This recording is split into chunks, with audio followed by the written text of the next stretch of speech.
Hello. There we go. Okay, welcome back. I'm going to continue the discussion from yesterday.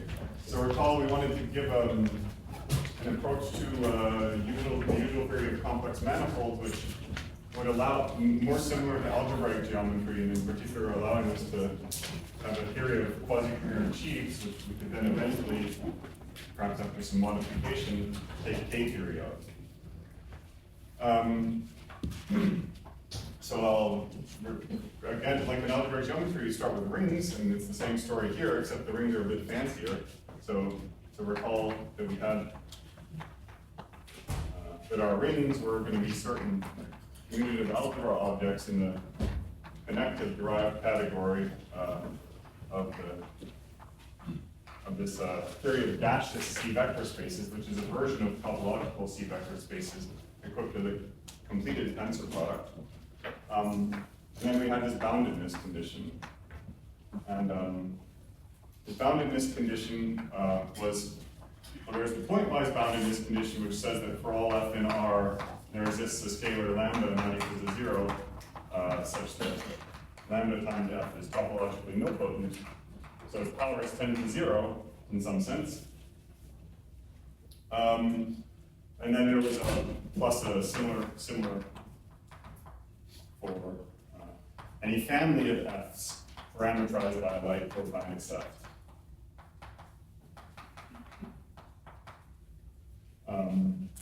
Using this concept of uniform topological nilpotence. And this was this notion due to Esteban Rodriguez Camargo. But I was informed by Dev that an analogous definition was considered and studied by Ralph Meyer in a context of chronological vector spaces in the dissociative setting as opposed to the commutative setting. So that's it. And he also proves very similar closure properties to those I stated for in this setting here were proved by Ralph Meyer. And then, so we wanted to do geometry with this, and in particular, we needed an underlying topological space, and that was this. So the first result was the result was that the derived category of such an R. I'll recall was by definition the category of R modules in the full unbounded derived category of C gas. This localizes on a compact Hausdorff space.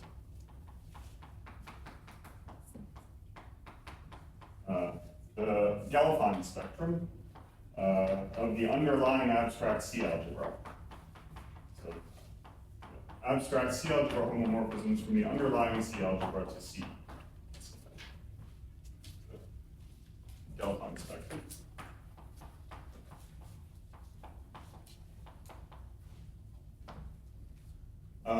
So I'd like to explain, well, what this means that this localizes on there, and what you can get out of it. But maybe I should first explain why this is a compact Hausdorff space under the boundedness assumption, or just the pointwise boundedness assumption. So recall that this is by definition a subset of the product over all f's of the complex numbers. But the fact is that under this boundedness condition, it actually lives inside a smaller subset. So there's always some constant C, depending on f, such that the value under any homomorphism will have to have norm less than or equal to Cf.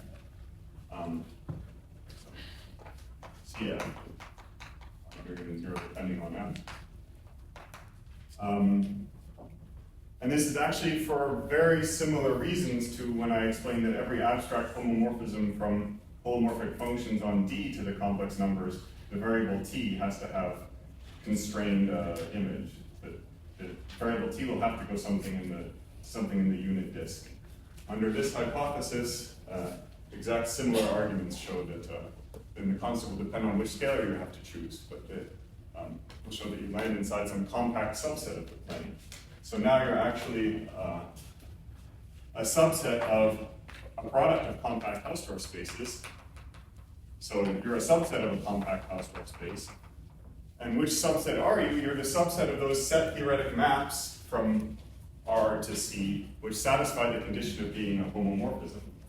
And that's just a bunch of pointwise equalities, and that's very clearly a closed subspace of this. So this is closed subspace of this compact Hausdorff space, and therefore it's compact Hausdorff. Right. And the main example for us is when R is holomorphic functions on, say, a polydisk, and then this MB R equals just Dn. But now, what do I mean when I say that this derived category localizes on this topological space? So let me give the most primitive incarnation of this, which is also the one that makes it easiest to produce the structure involved in localizing.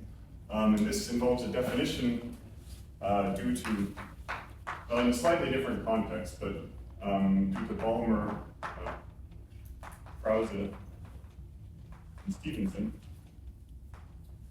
And let me work in quite a lot of generality. So we take any commutative algebra object in PRL, a symmetric nodal category, you have colimits and tensor product commutes with colimits in each variable, basically.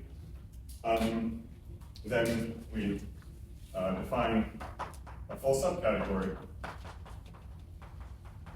of item C, subset of commutative algebra objects in C with respect to the given tensor product in C, which is specified by this commutative algebra structure. This consists of the idempotent algebras.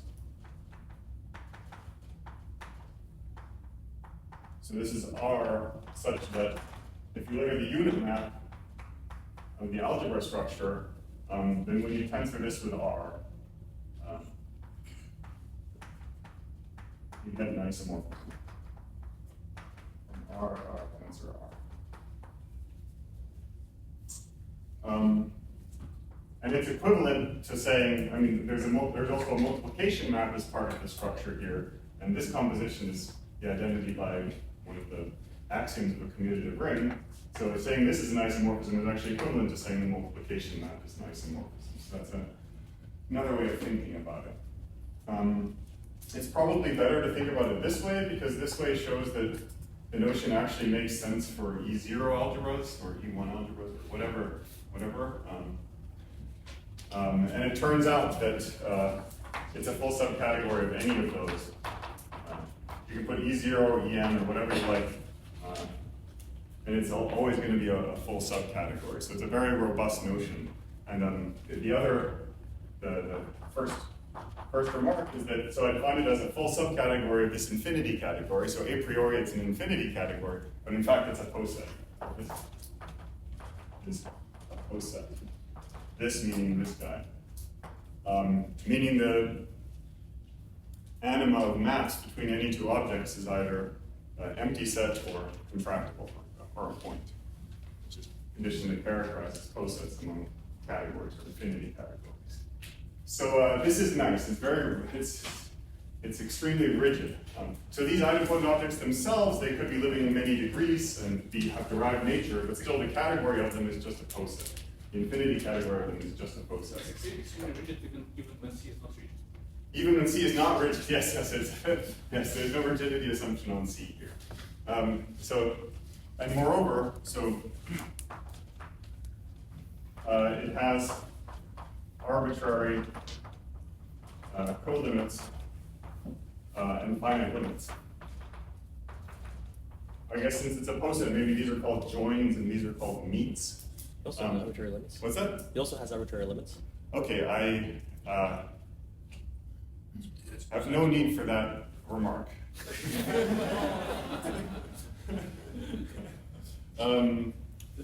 Yes, and let me explain how to calculate these arbitrary colimits and these finite limits. So calculated as follows. So first of all, filtered colimits. Sorry, do you need stability for this? Oh, please don't.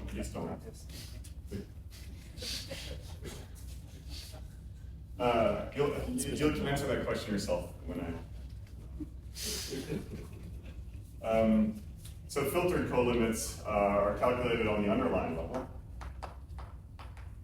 but they're inherited. All the colimits are inherited from here, but the filtered colimits are particularly nice because they're calculated just in C. So you just take the filtered colimit in C, and it has this structure of an idempotent algebra.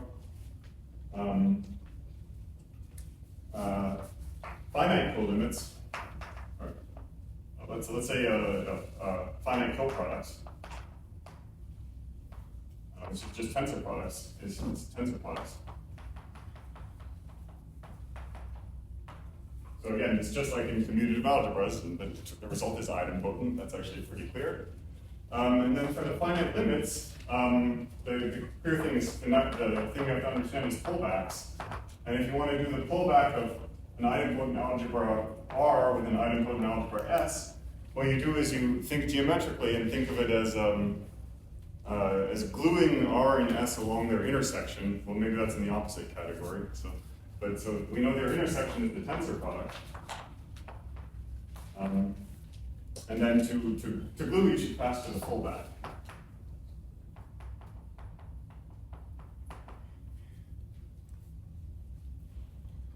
And so the claim is that this guy will also automatically be idempotent whenever these two are.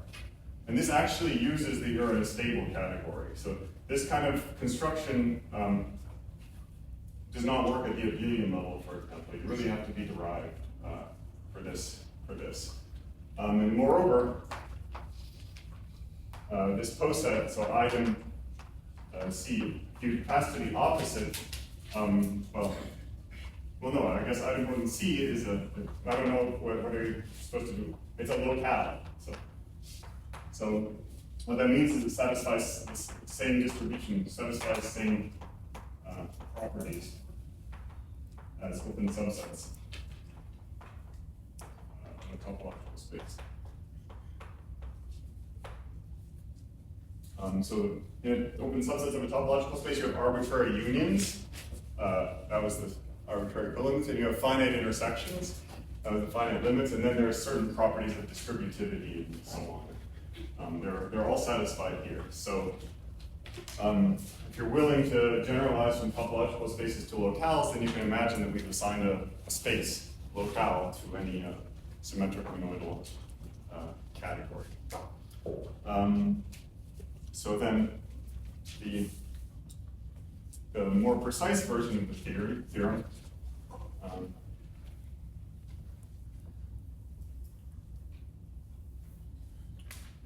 the more precise version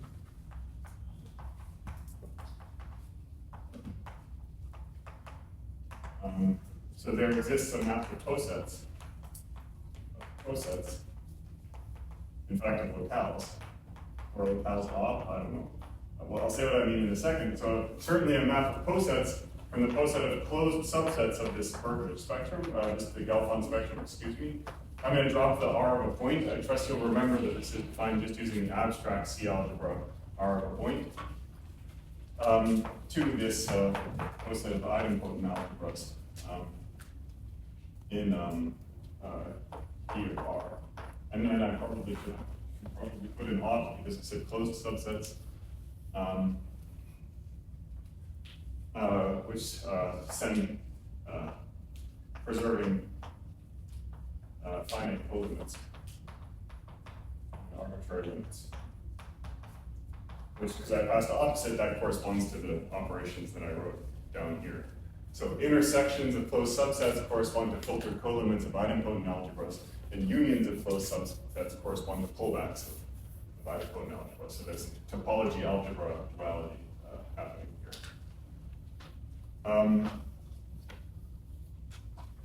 Okay, so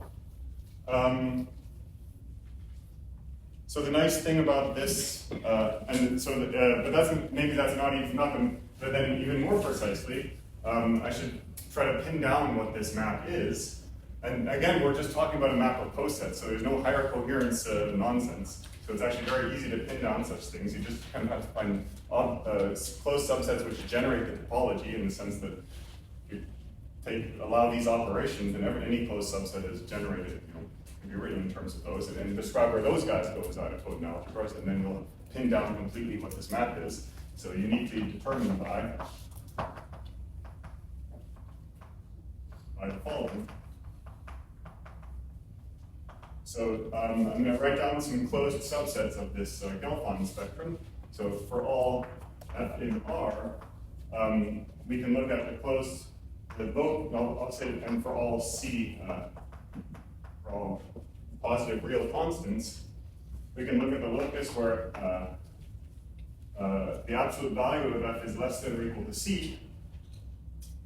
What do I mean by that? So a point in here, in this space, is a homomorphism from your algebra to C. And what I mean is, I'm looking at the set of those homomorphisms where the absolute, I call them phi, where the absolute value of phi of f, which is a complex number, is less than or equal to C.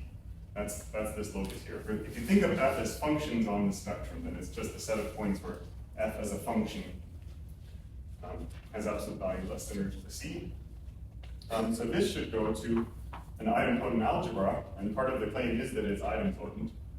So it's R tensor over the gaseous tensor product with a ring of holomorphic functions on. I maybe won't use I'll use the C times scaled version of the closed unit disk. So that's me kind of freely adjoining a variable of absolute value less than or equal to C, and then I want to set that variable equal to the given function f. So then I mod out by t minus f. And there's a similar thing for the other kind of equality. So this maybe is a little. So then this is a little trickier to describe maybe, but so we can do holomorphic functions on the locus in the complex plane where t is bigger than or equal to c, which are meromorphic at infinity. T minus f. So up to a change of variables, t goes to t inverse. This is just another one of these guys, and then I algebraically invert t inverse. Whatever. So I want that. But you also require that it extends on the neighborhood of this. Take an anti-disk and you're asking it extends in the middle. Excuse me? Sorry, this is a closed subset of the plane. This here, yeah. Yes. But you're asking if the function extends on the neighborhood of that. Yes, that's right. It still has this overconvergence property. Yeah. So it's literally up to changing t with t inverse. It's you take one of these guys and algebraically invert t. Okay. Right. So let me make a well.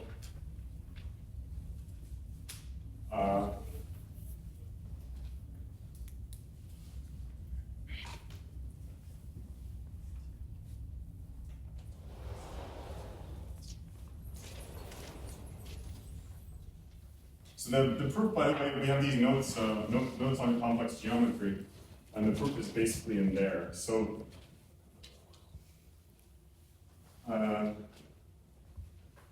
I mean, basically, you know, this thing is by definition a closed subspace of this product of copies of complex numbers.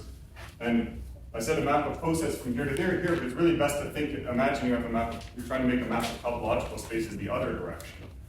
And then, if this is a closed subset of here, it would be enough to make a map of topological spaces to the product, and then check that it lands in the appropriate subspace, right? And that works on the level of these cosets as well. You just have to think of it. So I'm saying that to produce such a map, it's enough to separately produce for every f in C a map from the topological space here to this topological space, or rather, a map from closed subsets of C to here. And if you instead use the Berkovich perspective of multiplicative semi-norms, then it's even enough to map to here. And then it's entirely specified by this, and you just have to check some conditions to make sure that you really are landing in the correct closed subspace. Okay. Are there any questions about that? How far is this from being It's extremely far from being an isomorphism. Yes? What generality is item of a compact local? A what locale? A compact local. I don't know what that. I mean, Wait. there's a definition of compactness as for compact spaces. Oh, it's compact. Yeah, it's quasi. I mean, it's compact. For any symmetrical model.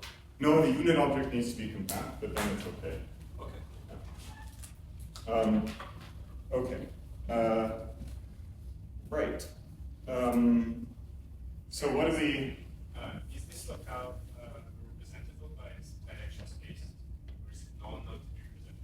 I don't know.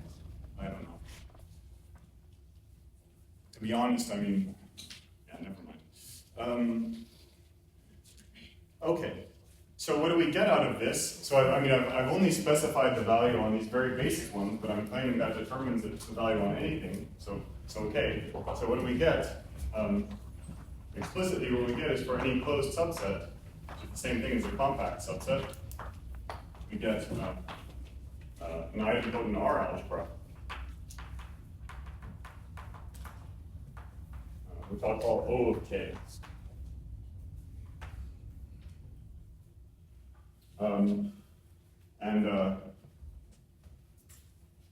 So in the example of R equals O of D to the N,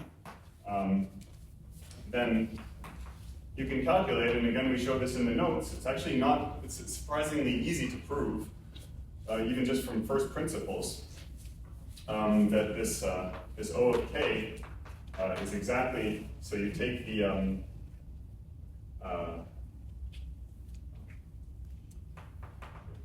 just to express things in terms of the usual sheaf of polymorphic functions, you take R down the U coefficients in the usual sheaf of polymorphic functions, but you make it over convergent on the compact subset there.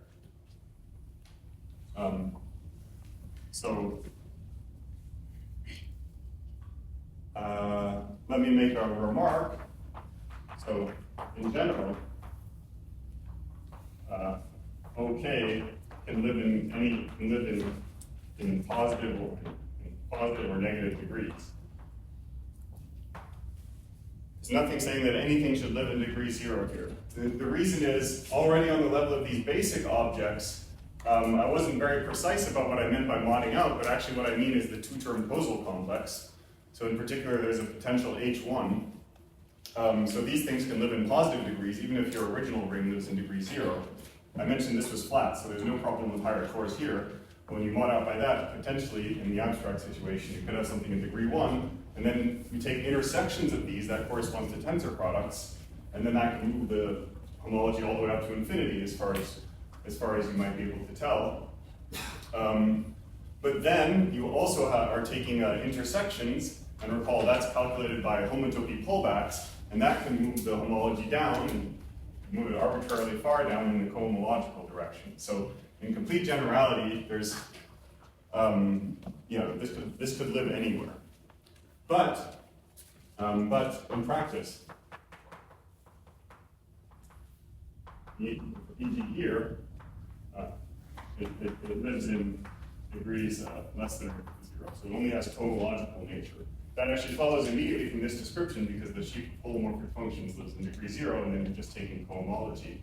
So at most you have stuff in negative degrees. So what I'm saying is in practice, when you do this Kozel complex, this multiplication by T minus F will actually be injective. And this will just be the usual quotient at the abelian level. Moreover, the degrees, the parts where you have cohomology are not very relevant.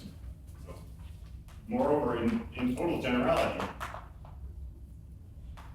the set of all K such that O of K does live in positive degrees.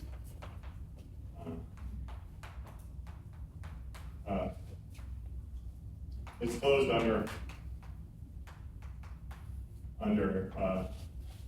arbitrary intersections, so tensor products and filtered colimits obviously preserve the connective subcategory, and it generates the topology.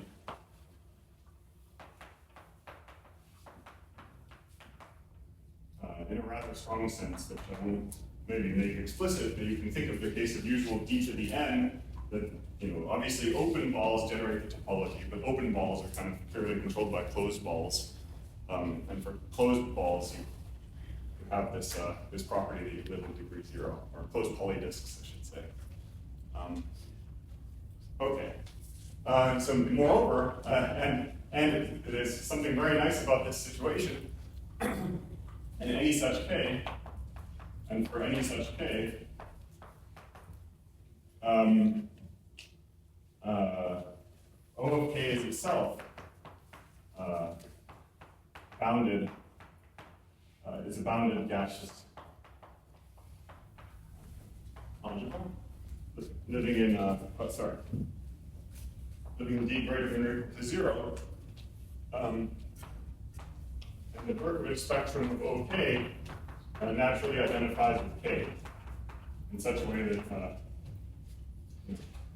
there's a natural map from the Berkovich spectrum of OK, or sorry, the Gelfand spectrum of OK to the Gelfand spectrum of R, and then this is just induced by the homomorphism you have from R to OK, and this diagram commutes, and for K prime containing K, the two idempotent algebras agree.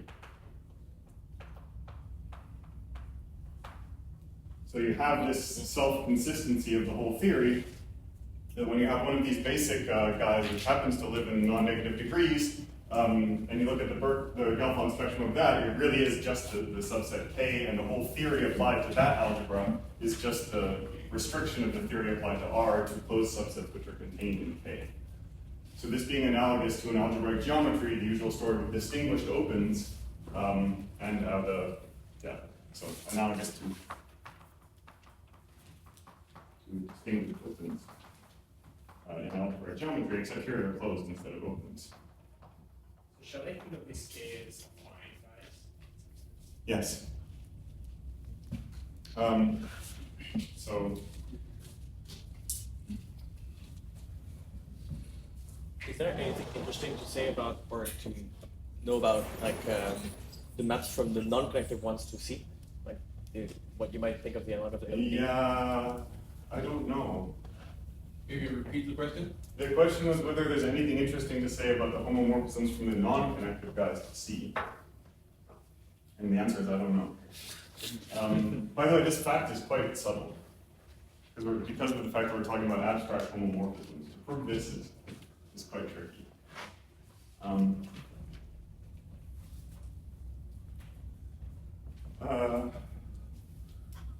All right. So again, let me do again the example of so R is O d to the n, then A subset d to the n satisfies that O of k is connective if and only if k is what's called holomorphically convex or compact Stein. So it's kind of just if you're familiar with the classic notion from several complex variables, then that's exactly a characterization of the basic ones that I was discussing here. And it indeed is an analog of affineness in complex geometry. Okay, so, well, what do we get out of this? So now let me recall something which was already discussed by Sasha. Note that everything here was based on closed subsets of our compact Hausdorff space. Now usually when we talk about localizing on a compact Hausdorff space, we use open subsets, not closed subsets. But we've already seen in Sasha's lecture that there's kind of an alternate perspective on sheaves on compact Hausdorff spaces, which is based on assigning something to every closed subset instead. So let me recall that more explicitly here. So if X is a compact Hausdorff space, this is Lurie.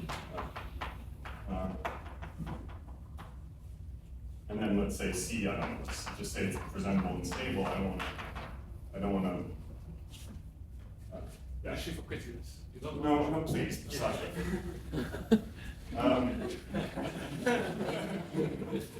Then sheaves in the usual sense on X with values in C is the same thing as what we call compact sheaves on X with values in C. And these are free sheaves on compact subsets. I mean maybe locally compact subsets. Yeah. Free sheaves on compact subsets such that, and then there are two conditions. One is a finitary sheaf condition. Sheaf condition for finite covers of compact subsets.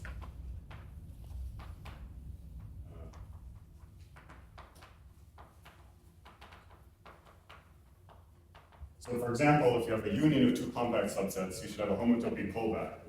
F on the union, F on each one, and then F on the intersection.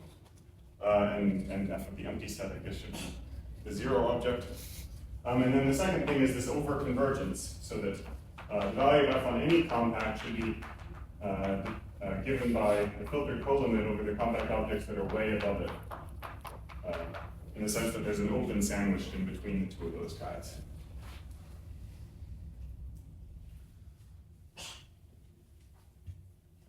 Okay? So to go this way, you have a sheaf on X. For any compact subset, you can pull that sheaf back to the compact subset and then take global sections. And to go this way, you can just write any union as any open subset as a union of compact subsets using the local compactness, and then take the inverse limit along the free sheaf assigned to the compact subsets.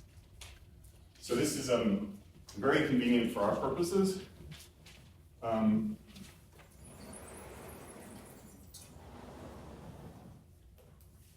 So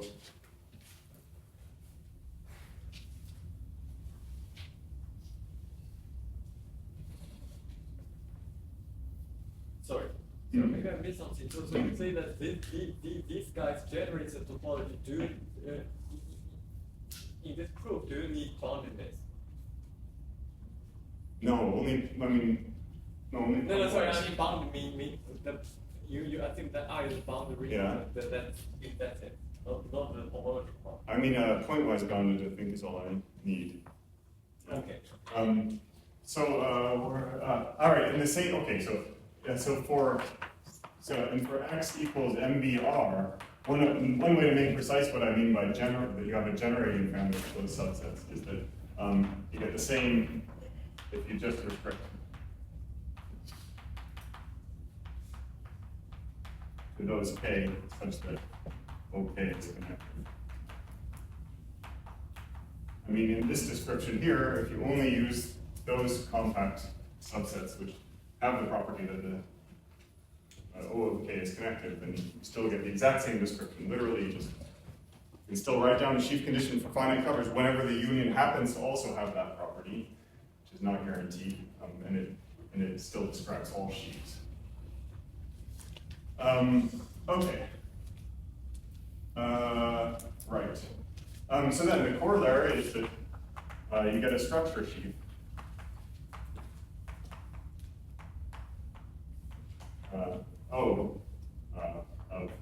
Of liquid C. Structure sheaf O sheaves on the Gelfand spectrum.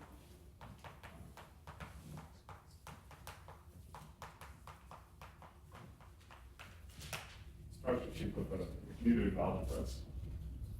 And that's just, I said what you do to every compact subset, and the formal properties that I had with the theorem that I had about a map of cosets exactly translates into these two conditions.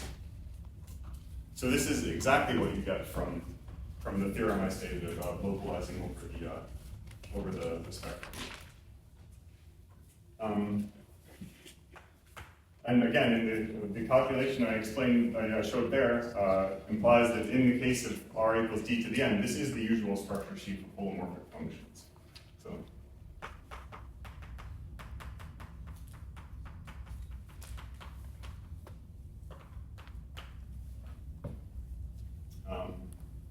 All right.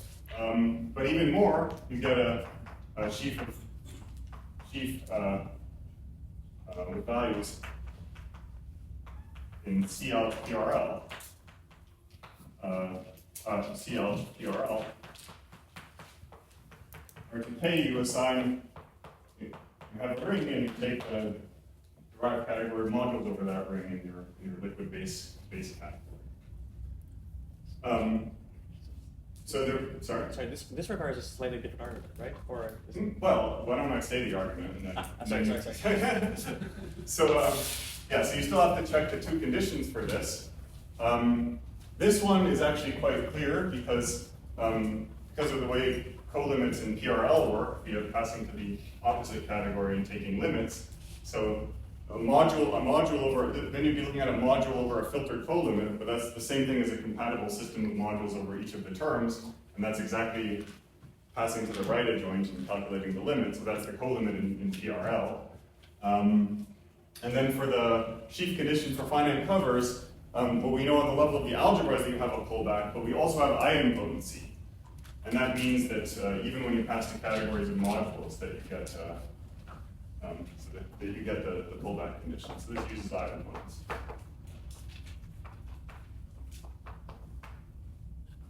So yeah. My was the sheaf K-sheaf correspondence doesn't work for PRL in general, so there must be something else.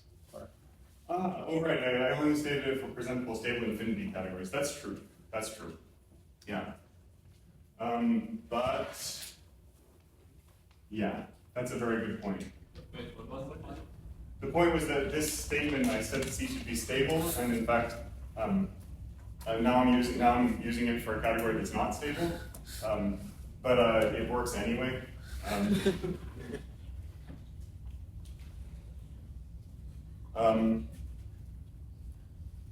So how did you check the how do you check the condition 2 here?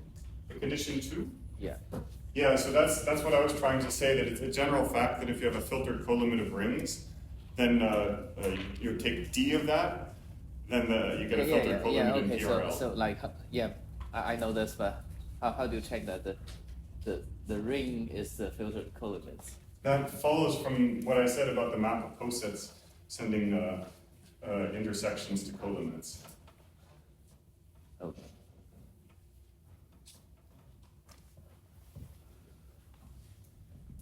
In the end, it's because we used overconvergent holomorphic functions. That's what it reduces to. Okay.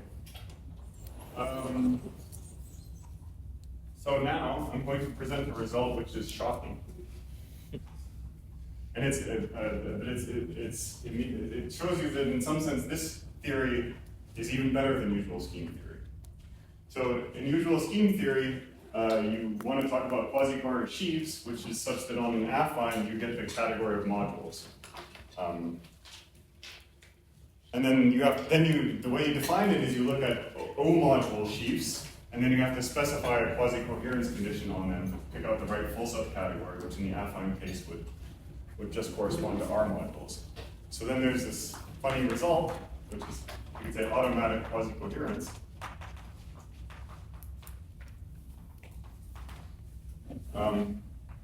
The functor d of R to mod O. So O module sheaves on X on Berk's spectrum with values in DC gas. So just O module sheaves on our topological space with the appropriate coefficients is an equivalence. And this functor sends M to the O module sheaf, which sends K to M tensor R. Okay.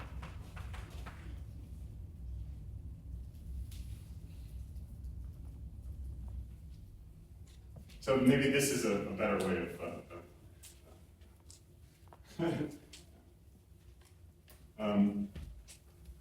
So this is shocking from the perspective of usual algebraic geometry, because in usual algebraic geometry there are lots of O-module sheaves that aren't quasi-coherent. Somehow here they all are. Magic. So let's give it a proof. So the fully faithfulness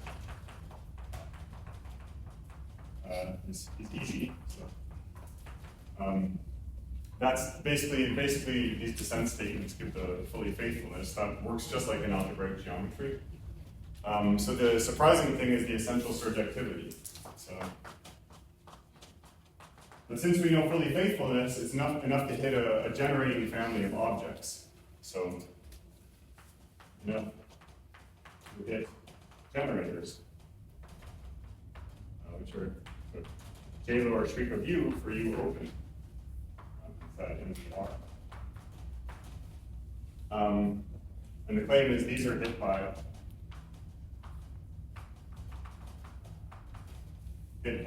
you take the fiber of R mapping to O of the complement X minus U, sorry. Yeah. I mean, I just mean the thing which represents sections over U, whatever, yeah.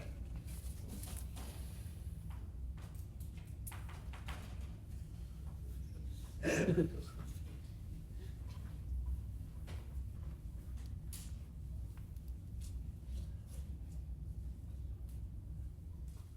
mean, yeah.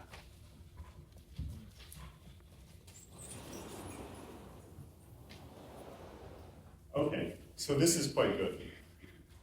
So now gluing to general complex manifolds is kind of trivial because it's just extremely naive. And you get a theory of quasi-quantum sheaves, so you get a derived quasi-quantum sheaves, M for M complex manifold. Just O module sheaves of liquid vector spaces, where O is the holomorphic structure sheaf on your complex manifold. Okay. Look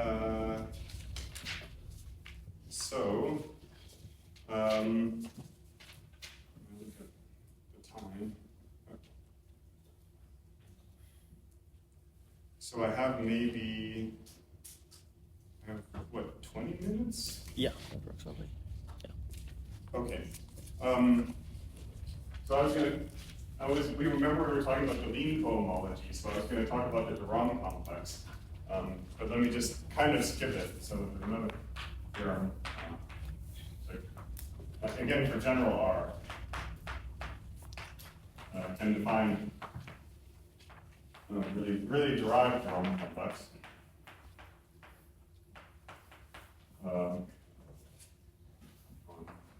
MBR.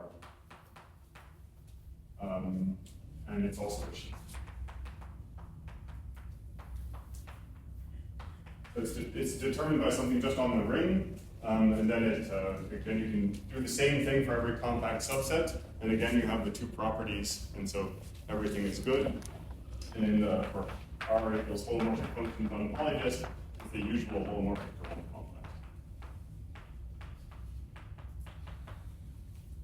And the key for this is that you can look at the polynomial ring, which is sort of, so to speak, discrete relative to C, mapping to the holomorphic functions, and this is itself idempotent.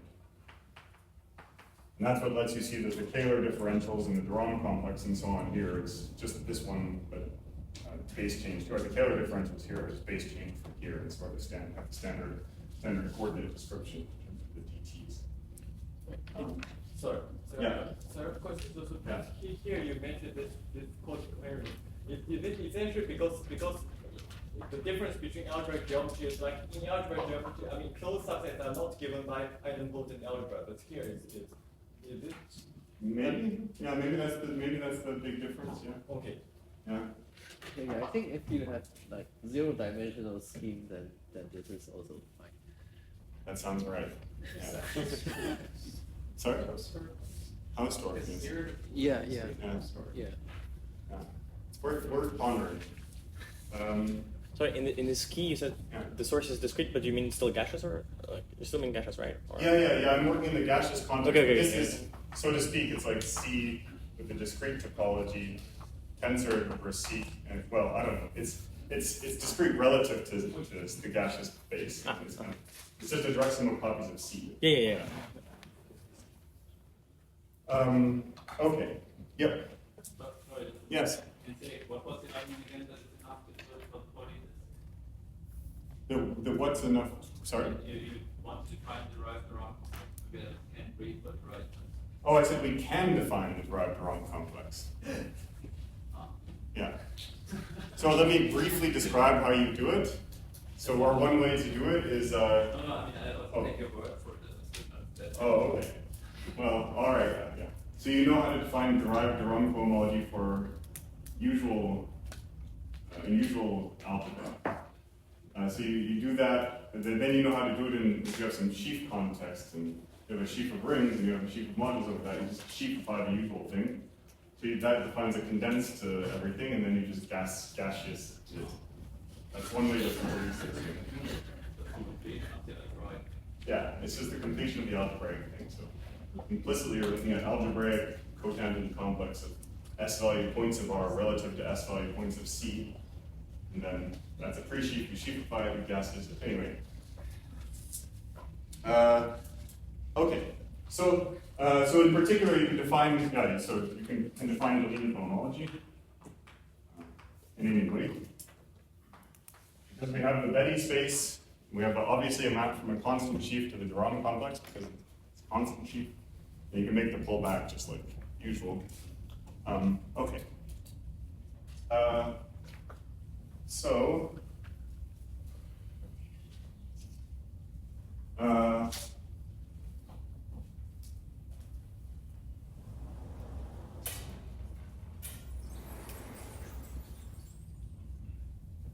So in usual algebraic geometry, again, you can, once you have your theory of quasi-coordinate sheaves, you can just hit it with K-theory. Or well, usually you pass to perfect complexes, the compact objects, and then you apply K-theory. But we know from Sasha that you actually shouldn't bother. You just use continuous K-theory of the big category, which is equivalent. But here that's not going to work. So this is a caution. Well, even for the case of a point, so that is to say, D of C gas, this is not rigid.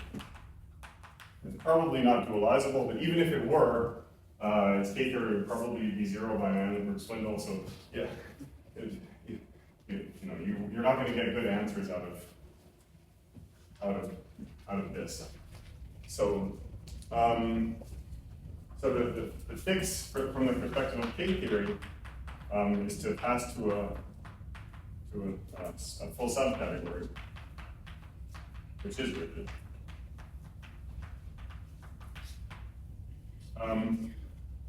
And the way we're going to do this is, so I'll recall a condition which was essentially described by Thomas in one of his lectures. So suppose C in CL PRL is such that the unit is compact, then C is rigid if and only if C is generated by objects of the form, generated under colimits by objects of the form, filtered colimit indexed by the natural numbers, where all transition maps are trace class.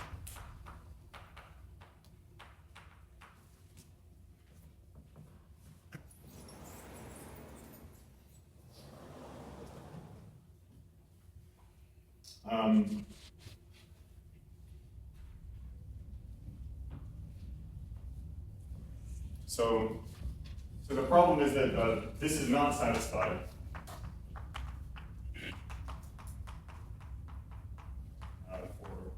C equals B gas. So for example, there is a nice compact object in here. So we have this free gaseous thing on a null sequence. It's compact. So if this, and then in this case, I'm sorry. So these guys here, which we call basic nuclear, basic nuclear, these will be the same thing as the Aleph-1 compact objects. So a compact object, if we were in such a category, would have to in particular be Aleph-1 compact, so it would have to be basic nuclear. And then it would have to be a retract of one of these things, and it would follow that. So this is, but it's not. This is not basic nuclear because if it were, the identity map would have to be a trace class map. Right? The identity map from it to itself. Let's call this P. This is not trace class.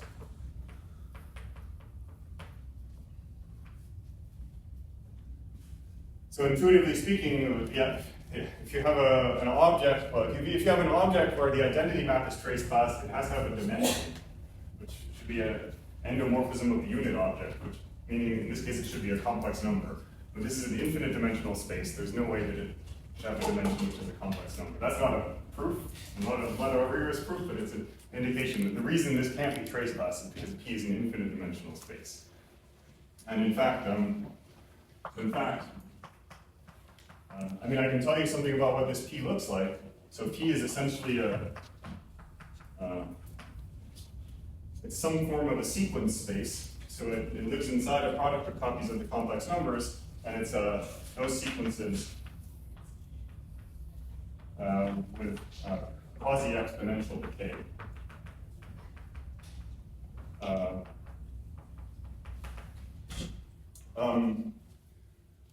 Quasi-exponential decay is something slightly weaker than exponential decay. I don't want to get into the details, but I'll say that trace class maps in DC gas are in some sense generated by maps from P to P, which are diagonal, which are given by a diagonal matrix.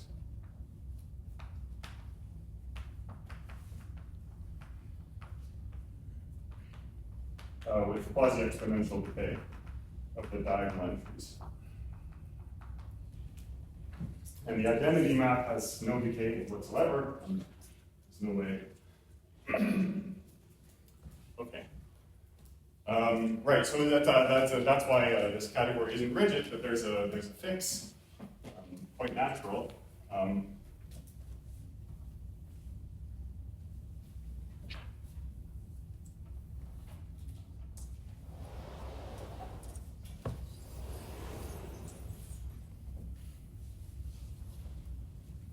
Yeah, by the way, you might think naively that trace class should mean that anything with like a summable diagonal entry should be trace class. Like that's what happens with usual projective tensor product and Banach spaces, for example. And that would seem intuitive because when you can sum the diagonal, then you can take the trace by summing the diagonal, right? But it turns out, but note that the notion of trace, you get fewer trace class maps, the less complete your completed tensor product is. And because we chose a very weak completion, we get a very small tensor product, meaning we get much fewer trace class maps. And also we get much fewer basic nuclears than we would in other settings. Okay. Right, so what's the fix? So let me make a definition. So C is in CL, and one is compact. So we define a full subcategory nuke C to be the category generated again under colimits by the basic nuclears.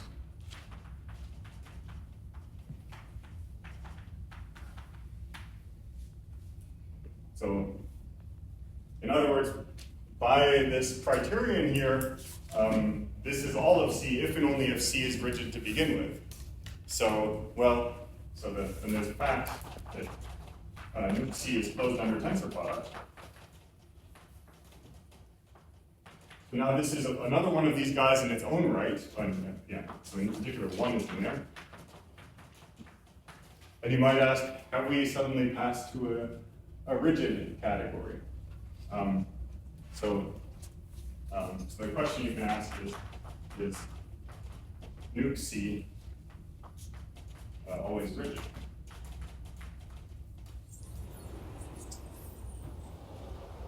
And the answer is no.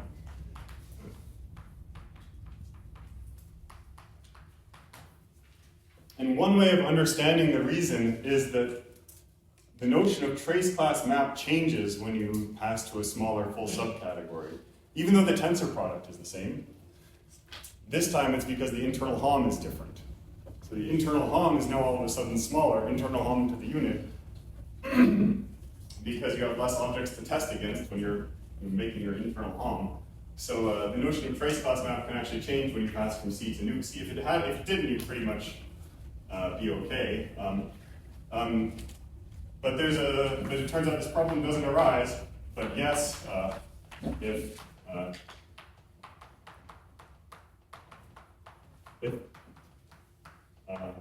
any trace class map is a composite of two trace class maps.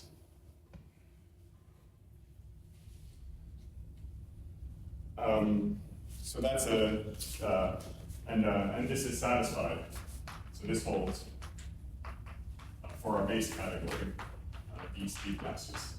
Essentially because the square root of a quasi-exponential decay sequence is still quasi-exponential decay. And this kind of thing doesn't work with usual summability, like L1, because, well, the square root of such a thing will not be summable. Okay, so, all right, there's another thing I wanted to mention, which is that another nice thing about this nuclear category, I said it was generated by basic nuclear objects, but there's actually a nice criterion. If C is compactly generated, then further, in addition to the assumptions there, then X in C is nuclear, if and only if you take the internal HOM from K to 1, tensor X, mapping to HOM from K to X. And now I should take, I'll use this notation for maps from the unit to an object. This is an isomorphism called compact K. So you can actually kind of, or in other words, any map from a compact has a unique trace class witness, so to speak. So this is the space of trace class maps. This is the space of all maps. Yeah, that's a convenient test if you don't know how to build your object a priori in terms of colimits. Okay, what am I doing? How am I doing on time? I'm sorry to ask. You have 3, 4 minutes. Okay. So okay, I know how to finish up. So moreover, we have the following theorem. So in other words, i.e., what I'll write is nuke C gas is rigid. And by nuke C gas, I mean nuke of D of C gas. Okay. So the theorem is that, first of all, so nuke C gas. So this is a full subcategory of DC gas, and it's noticeably smaller than the full thing. In fact, it's actually contained in, it's also equal to nuke of the localizing subcategory generated by the basic guy P. In particular, everything nuclear is generated by this one sequence space P, as opposed to free modules on more general light cofinite sets. And note that that places us in this compactly generated situation where we have convenient criteria. And the second thing is that if you have an R in C alg D C gas, such that the underlying object is nuclear, then nuke of mod R of D C gas is just mod R of nuke C gas. In other words, an R module is nuclear if and only if its underlying C vector space is nuclear. And then, well, third kind of obvious thing, holomorphic functions on D to the n is nuclear. The transition maps and the filtered colimit presenting it are trace class, the sequential colimit presenting it are trace class. So, and maybe I'll put 4. So this is kind of surprising. Nuke C gas. subset GC gas is closed under countable limits.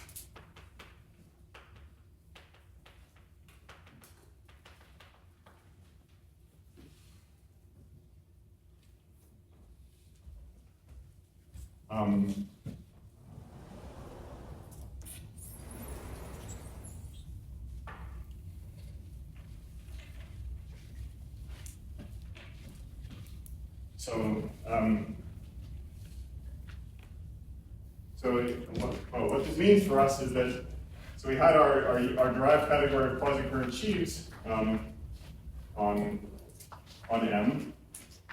so M the complex manifold.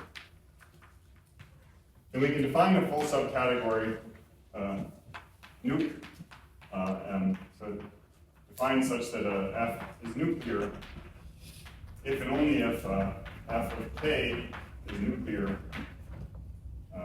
OK modulo for all K, then this is a very, very reasonable definition. So the class of nuclear sheaves, so it's the same by what I just said, is a nuclear C gas. That the underlying C gaseous vector space should be nuclear. And this is closed under basically every operation you could imagine, because nuke is closed under arbitrary colimits, and it's also closed under countable limits, so at least if M is compact at infinity, countable at infinity, then even sections over an open subset, well, a sigma compact open subset, which is a basis for the topology, even those will be nuclear. So everything will be nuclear, and yeah, you get a full subcategory that you can potentially try to take K theory of. So that will be what I discuss tomorrow, is finally the K theory for complex analytic spaces that comes out of this whole machinery here.